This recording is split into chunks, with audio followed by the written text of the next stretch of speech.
ચૂંટણીનો જંગ કડી અને વિસાવદર, એમાં વિસાવદર તો જબરજસ્ત ચર્ચા છે। 19મી જૂને ગુજરાતની 2 વિધાનસભાની બેઠકો પર પેટા ચૂંટણી છે, ત્યારે તમામ પક્ષોએ પોતાના ઉમેદવારો પણ જાહેર કર્યા અને ઉમેદવારે મોટી સંખ્યામાં સરઘસ કાઢીને વાજતે ગાજતે ઉમેદવારી પણ નોંધાવી છે। ત્યારે કોણે કર્યા છે જીતના દાવા અને ફરીથી કોને મળી શકે છે સત્તા? શું થયું છે આજે કડી અને વિસાવદરની અંદર? આવો જોઈએ, જાણીએ, સમજીએ।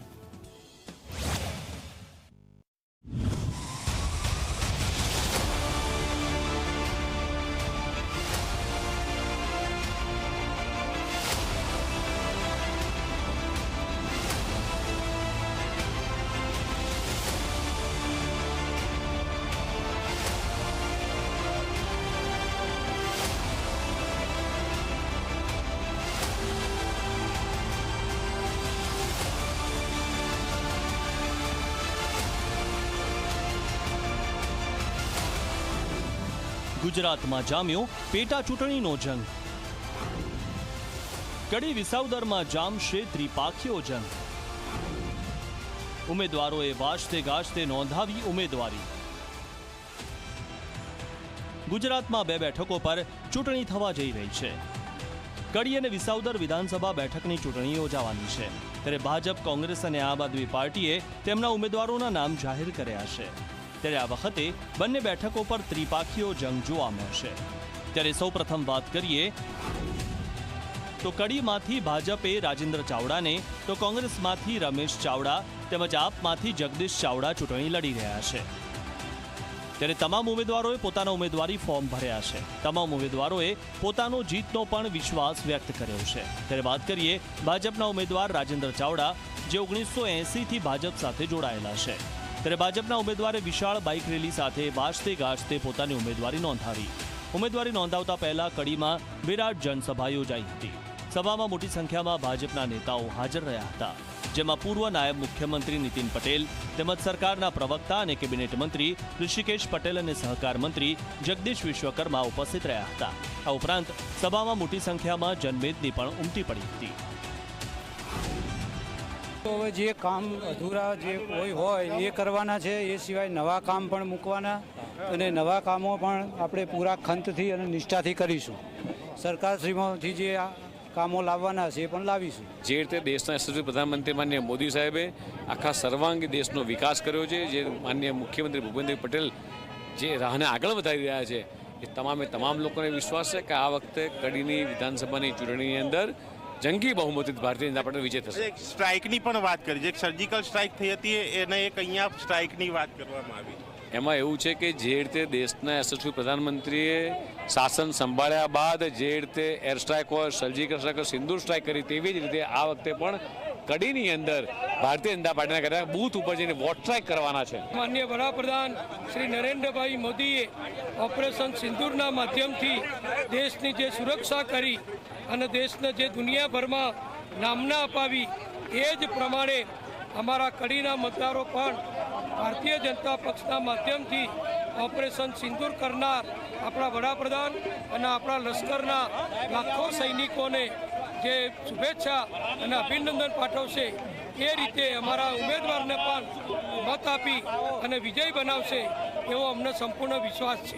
આ કાર્યકર્તા એવા કાર્યકર્તા છે કે જ્યારે ભારતીય જનતા પાર્ટી સંઘર્ષના કાળમાં હતી, કોંગ્રેસનો સૂરજ મધ્યાહ્ને તપતો હતો, એવા સમયે ભારતીય જનતા પાર્ટીની મૂળભૂત વિચારધારા સાથે સતત કામ કરી રહેલા કાર્યકર્તાને જ્યારે ટિકિટ આપી છે, એટલે નિશ્ચિત એમની જીત નિશ્ચિત છે।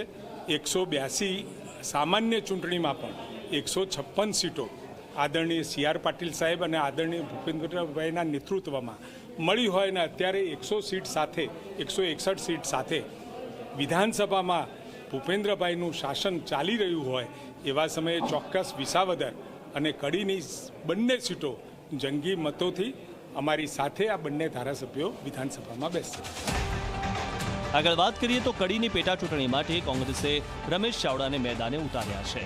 ત્યારે કોંગ્રેસના ઉમેદવાર રમેશ ચાવડાએ પણ પોતાનું ઉમેદવારી ફોર્મ ભર્યું છે। ફોર્મ ભરતી વખતે કોંગ્રેસના નેતાઓ પણ હાજર રહ્યા હતા, તેમજ આમ આદમી પાર્ટીમાંથી જગદીશ ચાવડાએ પણ પોતાની ઉમેદવારી નોંધાવી છે અને જીતનો વિશ્વાસ વ્યક્ત કર્યો છે। અહીંયા શું છે કે ઉમેદવાર બહારનો છે, આયાતી ઉમેદવાર છે. આયાતી ઉમેદવાર અમારા ત્યાં કડીમાં સ્વીકારતા નથી. મારી સામે કનોડિયા હતા, કનોડિયા મારી સામે હતા, તો એ આયાતી હતા, તો એ કરોડો રૂપિયાનો ખર્ચ કર્યા પછી એ જીતી શક્યા નહોતા. એટલે હું અહીંયા 10,000 મતથી ઉપરની લીડમાં હું અહીંયા. તો આ તરફ વાત કરીએ તો વિસાવદર વિધાનસભાની બેઠકની ચૂંટણીમાં પણ ત્રિપાખીઓ જંગ જોવા મળશે. ત્યારે વાત કરીએ તો વિસાવદરમાં ભાજપમાંથી કિરીટ પટેલને ટિકિટ આપી છે, તો કોંગ્રેસમાંથી નીતિન રાણપરિયા અને આમ આદમી પાર્ટીમાંથી ગોપાલ ઇટાલિયા ચૂંટણી મેદાને છે. ત્યારે ભાજપના કિરીટ પટેલે પોતાનું ઉમેદવારી ફોર્મ ભર્યું છે. ત્યારે ફોર્મ ભરતી વખતે ગુજરાતના મુખ્યમંત્રી ભૂપેન્દ્ર પટેલ ઉપસ્થિત રહ્યા હતા, તેમજ ભાજપના નેતાઓ પણ ફોર્મ ભરતી વખતે હાજર રહ્યા હતા. ત્યારે કિરીટ પટેલે વધુને વધુ લીડથી જીત મળે તેવો વિશ્વાસ પણ વ્યક્ત કર્યો છે. તો કોંગ્રેસમાંથી નીતિન રાણપરિયાને ટિકિટ મળી છે, તો આમ આદમી પાર્ટીમાંથી ગોપાલ ઇટાલિયાએ પોતાનું ઉમેદવારી ફોર્મ પણ ભર્યું છે. ગુજરાત સરકારના માનનીય મુખ્યમંત્રી શ્રી ભૂપેન્દ્રભાઈ પટેલ સાહેબની ઉપસ્થિતિમાં અને અન્ય કેબિનેટ મંત્રીશ્રીઓ, અમારા લોકપ્રિય નેતા ધારાસભ્ય શ્રી ભાઈ શ્રી જયેશભાઈ રાદડિયા અને સાંસદ શ્રી રાજેશભાઈ ચુડાસમાની ઉપસ્થિતિમાં 87 વિસાવદર વિધાનસભાની પેટા ચૂંટણી માટે મેં ભારતીય જનતા પાર્ટી તરફથી ઉમેદવારી પત્ર આજે ભર્યું છે.